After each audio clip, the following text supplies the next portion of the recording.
it's so smooth. It's buttery. Welcome to App Gap Cruiser.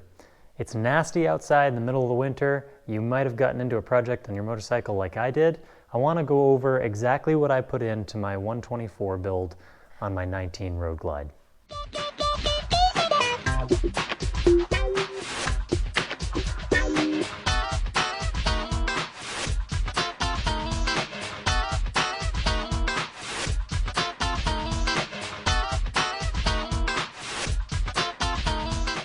If you're interested in seeing why I did this 124 build and some of the issues I was having with the stock Milwaukee 8, check out one of my previous videos. I'll put a link to it in the description so you'll be able to see that.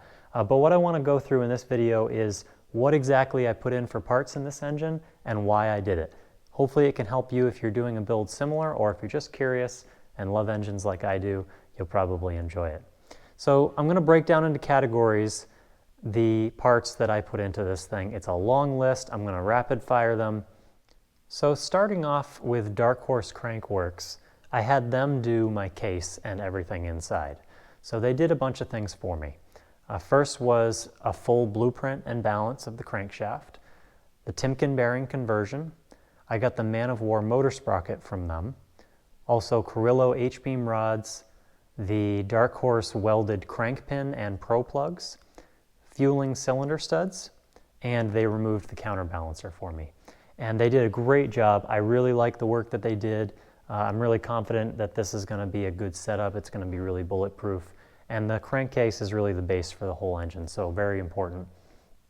From Fuel Moto, I got the 124 big bore kit. And they have two kits that you can get from them for the 124. And I got the lower compression one, which is a 10 3/4 to 1 compression. And I did that for a few reasons. My goal in this build was not to have the most powerful bike out there. I didn't really have a desire for a lot more power. I'm pretty lightweight, so is my wife. We do have some pretty steep mountains and curvy roads around here, so I was at times feeling like I wanted just a little bit more power. So I didn't want to go full on crazy. And the low compression kit from Fuel Moto allowed me to keep the stock heads, stock valve springs, and intake manifold. So I didn't have to go super crazy on other parts, increasing my cost. This kit works really well with bolt-in cams. So S&S 465, 475, something like that range. Those were some of the cams that I looked at when doing this build. Those work perfectly with this kit, and I can attest to that. Also from Fuel Moto, I got their Jackpot head pipe. I knew it would work well with their kit. They've done lots of tests on it, so I trusted that that worked. The AIM variable pressure clutch plate. I also did the heavy duty springs with that clutch, and I got the 5.5 injectors from Fuel Moto. From S&S, I got Grand National Slipons, which I did because I wanted something fairly quiet. I knew this build was going to be loud anyway, with a higher lift cam that was going to be very lopey. I knew with a free-flowing exhaust it would be louder, and plus the larger displacement was going to be louder. So I wanted to keep the slip-ons as quiet as I could, just so that I'm not droning on for hours on the highway and just killing my ears. So that's why I picked those. Other S&S parts, rocker arm studs. I did that just because I had heard some issues with cracking heads on these, and I wanted to reduce the risk of that as much as possible.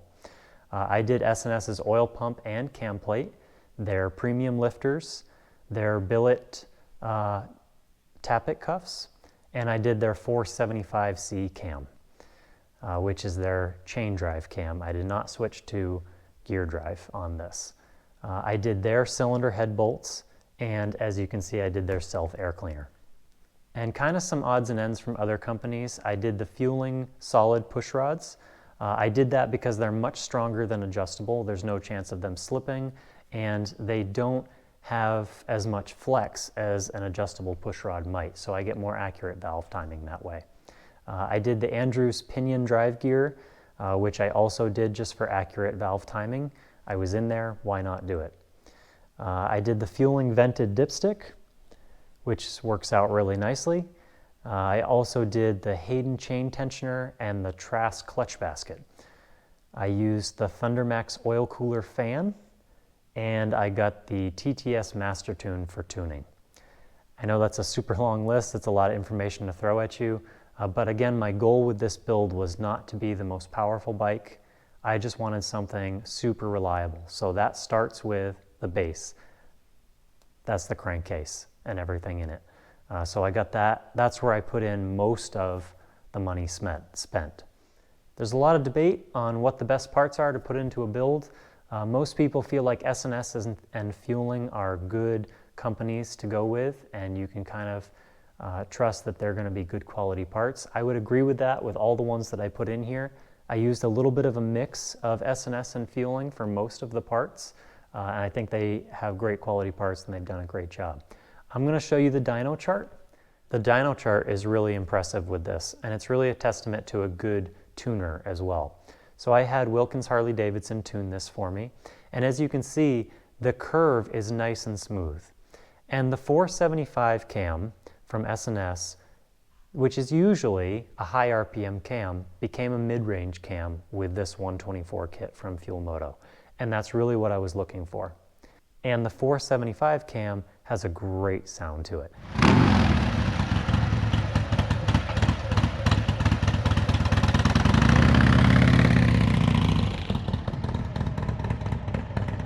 Everybody that hears it just says, man, that sounds good.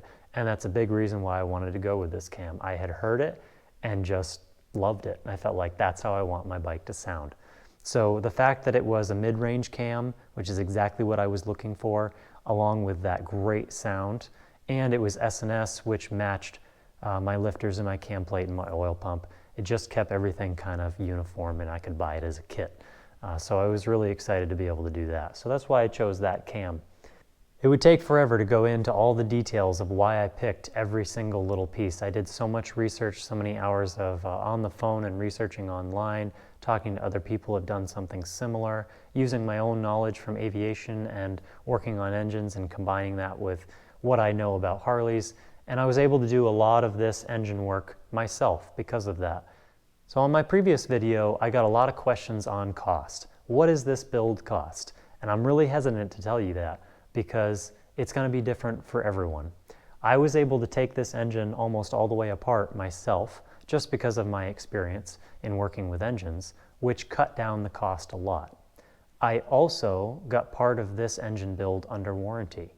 So the warranty covered the labor that it would have taken to replace cylinders and piston rings, and what the cost would be to cover those parts as well. So that decreases my cost. I had to get it into the case because I had excessive runout, so that bumped up my cost. And then the choices that you choose as far as your air cleaner and your exhaust and just little trim pieces like that, the prices vary all over the place. So it's hard to give an answer on cost, but maybe a good baseline to give you an idea, with the cases from Dark Horse Crankworks, it's about $800 to get a blueprint and balance. And they charge about $500 for the Timken bearing conversion. And then if you wanted to do a certain type of rod that they have, or a different flywheel instead of your stock one, you have so many different options on what you can do there that will change your cost as well. But hopefully those numbers help you a little bit. And every shop is different on how long they take to get the job done. So I would really recommend just getting a quote from the shop that you're planning on doing it. If you need a good shop, Wilkins Harley-Davidson is who did the work for me. They're a local shop here that's about 30 minutes from my house, nice and easy. They've always been great to me. They're not paying me to say anything. They haven't even asked me to. I just want to, because they were really great in working with me. They were super patient. They took the bike disassembled when I gave it to them, because I got most of the way through the project and then realized, ooh, some of this could be covered under warranty. So they took a half-assembled bike. They were able to take it from there. No complaints from them ever about me doing that to them. They got everything tuned up nice. They were always in contact with me. They weren't fussy about using parts that weren't Harley-Davidson. They were just out to make me happy and love the bike when I got it. And they delivered it for me. So if you need a mechanic and you're in the Vermont area, central Vermont area, I would highly recommend Wilkins Harley-Davidson. They're one of the best dealerships I've ever been to. So let me know if you have any questions in the comments below. I'd be happy to answer those as best as I can. But this is just a quick rundown of what I put into this bike and kind of why I chose them. I'm really looking forward to getting it out and riding it some more next spring, and I will definitely do some more videos so you guys can see how this thing runs.